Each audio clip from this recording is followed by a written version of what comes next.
How's it going out there, everyone? W.F.S. here, and today we're going to talk about Star Trek Deep Space Nine, episode For the Uniform. One of my favorite episodes in the Deep Space Nine series, but unfortunately, like everything else, sooner or later, you're going to spot something if you've watched it over and over again. And yes, I have spotted several things that puzzle me about this episode as much as I love it, which is why I am making this video. Star Trek's Deep Space Nine For the Uniform has a problem.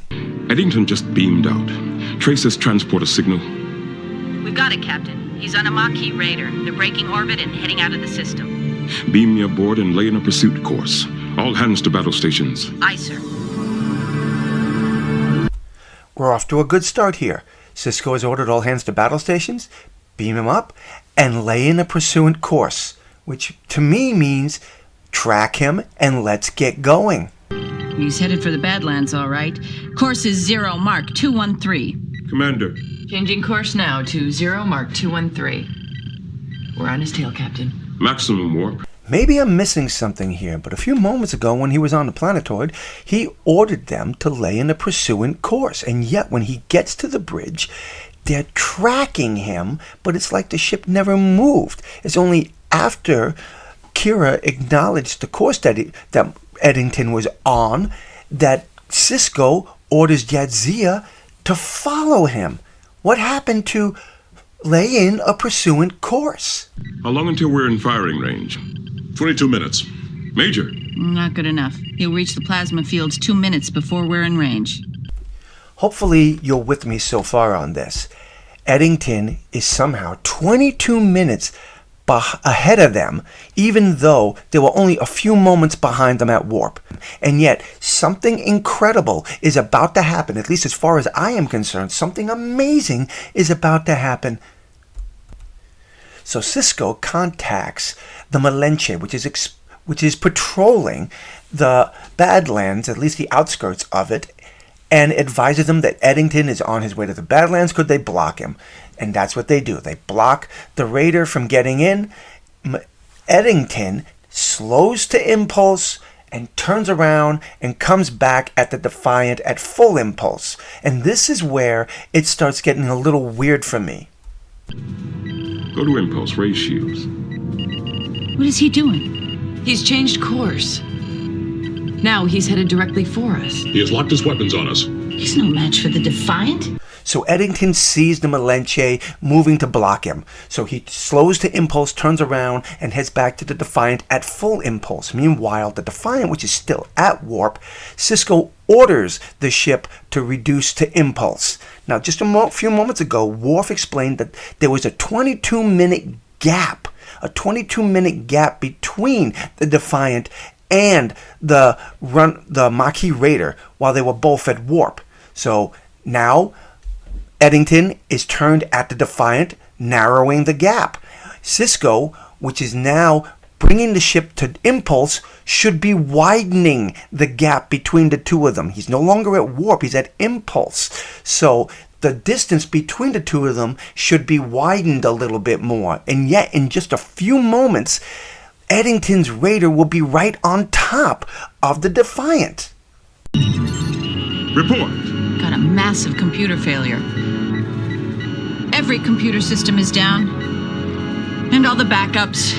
We're losing control over everything. Now, I know some of you out there are going to argue with me that I am just nitpicking. I don't think I am. Again, I love this episode. It's one of my favorites. But I like things that make sense. And for some reason, this particular scene right here that just was played out, it has some problems. The computer virus that Eddington put in there, a cascade virus, killed off the processors in the main computer and in the backups. So if that's true, how in the world is the holographic emitter working? So later on in the episode, we learn that Eddington has launched a biogenic weapon against a Cardassian planet. The Malinche is too far away to intercept, so Sisko sends a somewhat crippled Defiant into the battle zone to try and get his hands on Eddington. Let me give you all the bad news at once, sir. We have no cloak, no transporters, no replicators, And the stabilizing gyros are at only 50%. So don't ask for any sharp turns, unless you will end up doing barrel rolls. Okay, so no cloak, no transporters, no replicators, and the stabilizers are only at 50%. Fine, I get that and I can understand, not a problem. But How can we help you, Captain? Our warp core matrix compositor is fused, our navigation and all systems are disabled. If you could spare some micropower relays, we should have the engines back online in a day or two. Engine room, beam a damage control team to the Malinche. Tell them to take along a dozen micropower relays. why are you telling the audience that the transporter will not be working, and yet in a little while suddenly it's working and you're going to beam a damage control party over to help repair the Malinche? At the same time, why are you beaming a damage control party over? This ship is way bigger than yours, and they have more people on staff, and you need to get back to finding Eddington. Beam the parts over, and then get going. It just seems to me like there's a lot of confusion going on in this episode. Deep Space Nine is one of my all-time favorite in the Star Trek franchise. I absolutely love it. I never get tired of watching it, and I've said this countless times before. And For the Uniform is one of my favorite episodes. But at the same time, there are parts about it that just caught my attention that just suddenly didn't make sense.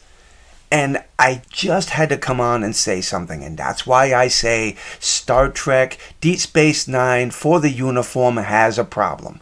I would love to hear your thoughts and comments on this. Some of you out there may be arguing that I'm just on a nitpicking rampage. That may be true, but at the same time, as I said before, I like plots that make sense, parts that help carry the story.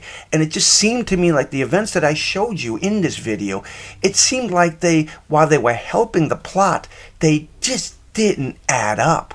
So again, I'd love to hear your thoughts and comments, so please drop them below and let me know. And until the next time, my friends, God bless.